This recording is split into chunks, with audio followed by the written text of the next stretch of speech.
there, folks, and welcome again. Today, I want to talk about a topic that comes up all the time, and people struggle with it quite a bit, and it's improvisation. When you play the Native American flute, Native American style flute, you know, a lot of the music that we hear out there is based off improv, you know, and you just kind of learn a few things and then you just go, you just play, right? And that's a lot of fun. But a lot of people get really frustrated because you get bored or you get lost or you end up playing the same thing over and over and over again. So today I want to touch on a little bit of stuff to kind of help you branch out and to help you really be able to explore your flute and at the end of the day be more satisfied with what you're playing. So most of us learn the Native American style flute by playing the pentatonic minor scale, right? And we just start here and we go up the flute and we leave this ring finger on and we just keep going, right? So that's the pentatonic minor scale. But then we start to want to improv with that a little bit. And what we do is we just cruise around that scale and play what we like. And what's really great about the pentatonic minor scale is no matter where you start, no matter where you stop, it's all perfect. I like to say is that the scale is like it's always resolving. No matter where you go, it's always pretty, it's always resolving. But there's a lot more notes in this flute. And you know, you hear the term a lot, playing from our heart. And when I say, well, pentatonic means there's only 5 notes. I think that we have a lot more in our heart than just 5 notes, personally. To each their own. But we have 12 notes to work with, and there's a lot of different ways to express ourselves. And depending on what scales we're playing and what notes we're playing, it conveys all sorts of different moods. So let's start with pentatonic minor, and then we'll talk about other notes and other scales here in a second. When you're just improvising with pentatonic minor, there's a couple of ways to make that funner, right?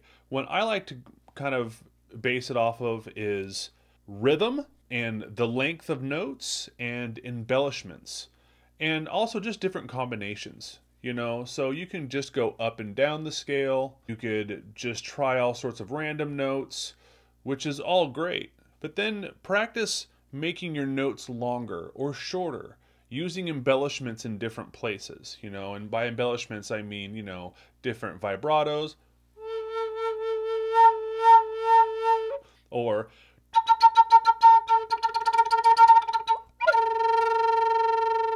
I think what's really neat about rolling your R's, you know, this,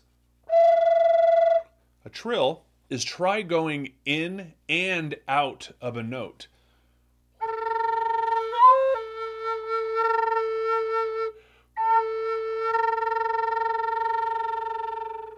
Experiment with the length of notes, with the shortness of notes. Experiment with embellishments, going in and out of phrases, picking different patterns. And I think it's also helpful to write them down on a piece of paper and challenge yourself. And just write different things down and just challenge yourself and just play different things, because everything's going to make you feel a little bit different. But I do want to say with the pentatonic minor scale, it's limited, because it's only going to give you a certain kind of feeling and emotion and vibe from it because of the way the scale's set up. It's always perfect, it's always pretty, it's always going to resolve. Now, there's several other notes that you could play on the Native American style flute. There's all sorts of scales, and if you do play the Native American style flute, you've learned quite a few scales, and most people that I teach and talk to, they have trouble learning how to use the scale.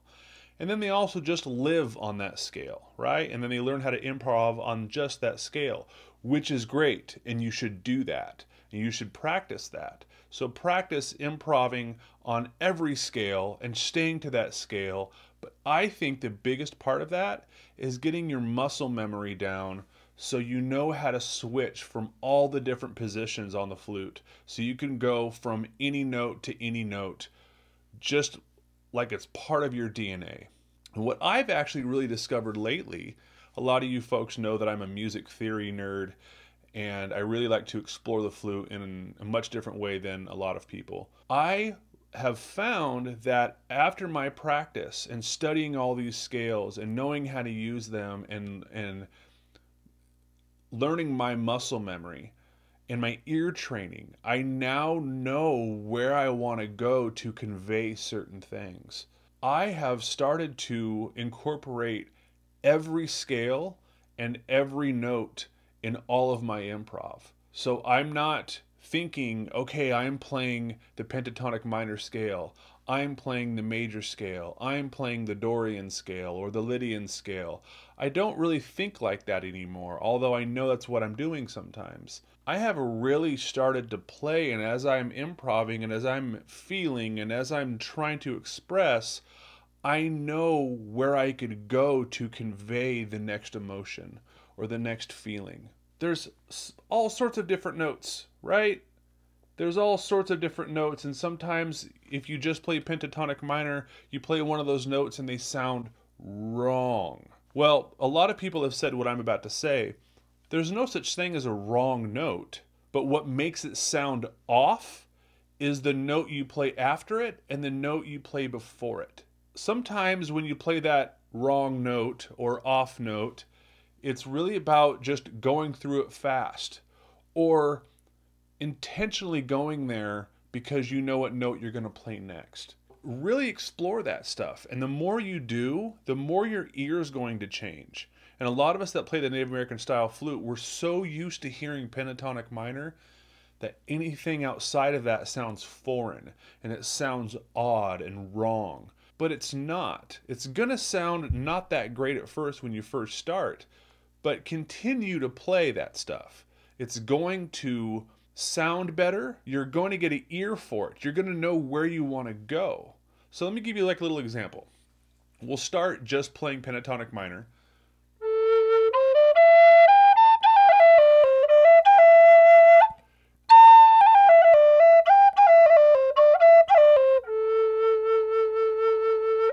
I'm going to change one note.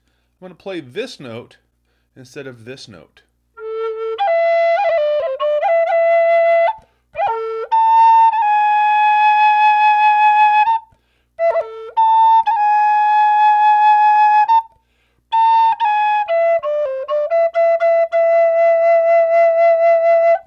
Things changed just a little bit. Now I'm going to add two more notes. I'm going to play this note instead of this note. I'm going to play this note, and then I'm going to add that note.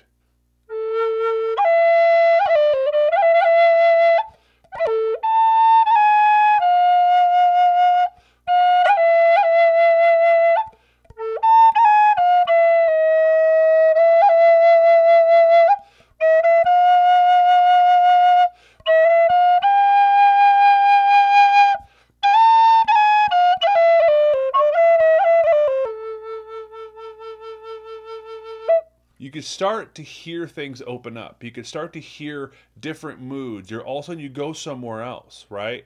And it took me a while to really be able to put notes together like that. And at first, when I first started doing it, it didn't sound right. It sounds off. It sounds clunky. And it will. But the more you do it, the more your ear is going to recognize all of this. And it's really a language. That's what we're doing. It's a language. And the more you understand the language, just like when you go to a different country or somewhere else and you don't speak the native tongue, you could probably convey somewhat what you want to eat. But instead of pointing to the menu and the picture, you want to be able to communicate. That's exactly what we're doing here. We're learning the language. We're hearing the notes. We're letting the music and all the different notes and intervals come across our ear so we could really understand what's going on. Some of the best music out there isn't pentatonic minor. Some of the best music is pentatonic minor as well. But we have so much to convey when we play music. I know that every single one of you that plays in the Native American style flute, one of the biggest reasons that you learned the flute or wanted to play the flute is the way that it made you feel, and you wanted to express something. That's why most of us play music in general, regardless of the instrument that we play. Learn this stuff. Be able to convey what you want to convey. There's a lot in there that you want to get out. So learn that stuff, you know, learn all the different scales, but then also learn how to play every single note. I always talk about Bach.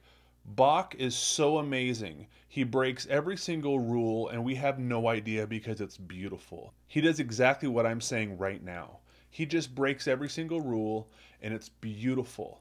It's amazing. Really, really dig in. And if you really want to get all that stuff out of there that you have pent up, learn this stuff. Learn the relationship between each note, each interval. And remember, an interval is just the distance between notes. That's all it is. It's a distance between two notes. That's an interval. Learn the relationship between them all. Learn what they sound like. Learn how they make you feel. Because if you learn all that stuff, now you can communicate with your music to the listener. That's what we're all trying to do, right? We are trying to play music and convey what we have inside of us to others. That's exactly what we're all trying to do with music. So play all the notes, all of them. Sound bad at first. Keep going. At every flute circle that you join, whether it's online or in person, try it. Mess up. It's good to mess up in front of people too. I really do believe that. Get embarrassed. That's adversity. That's what makes you better. That's what makes you stronger. Little example here.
Play, play, play, have a lot of fun, mess up, smile on purpose. We're supposed to be having fun. And the more you dig into this stuff, the funner it's going to be. I really do promise you that all this stuff that sounds so boring and I don't want to learn how to read music, I don't want to learn music theory, you do. I promise you do. Because the more that you dig into it, the more that you learn, the better this is going to be for you and everyone around you. And when you're able to start talking to other people like this, I'm telling you, it opens an entire world up. So have a good time, guys. Play your flute. Reach out. If you need private lessons or anything like that, I'm available.